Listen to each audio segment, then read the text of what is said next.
Today, we're gonna find out how far down this mayonnaise hole really goes. Now we're gonna use the butter to make mayonnaise. Did you know you can't crush an egg in your hand? Holy crap! Just a touch of vanilla in this mayonnaise is gonna be a vanilla-aise. You like the food processor, Cheshire? Yeah, it's pretty cool. Ah, there. Some good looking butter-naise. Now I didn't add any mustard or vinegar to this mayonnaise, so what we're going to do, we're going to substitute the mustard and vinegar for flour, baking soda, baking powder, and sugar.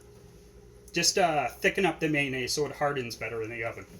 Now I know you're not supposed to make solidified mayonnaise in a food processor past this step, but I eat mayonnaise for a living, so I don't really have the strength to work it with my hands. There we go.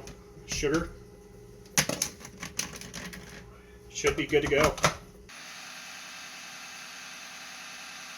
You can see where the blades were hitting. It like mixed with the sugar and like hardened. It's like rock hard. Now combine all the ingredients using your hands. You can mix it up with a spoon if you want. So after you finish adding all your thickening agents, it should come out looking something like that. Final touch, just add a bit of chocolate chips to your mayonnaise. Because I like my mayonnaise chocolatey. You don't need any parchment paper. I don't need any of that nonsense. What kind of psycho puts paper in his oven anyways? You'd think it would like immediately catch on fire. There's an ancient proverb.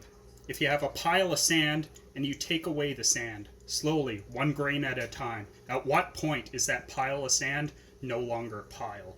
Today, we're asking that question in the form of mayonnaise.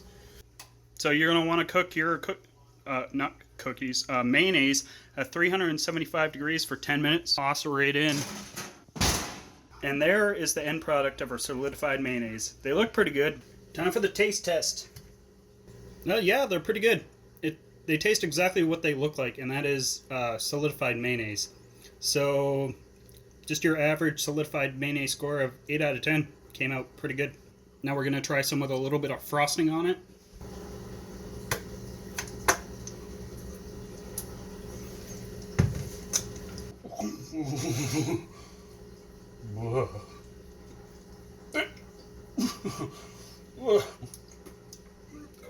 Maybe skip the frosting. I don't know.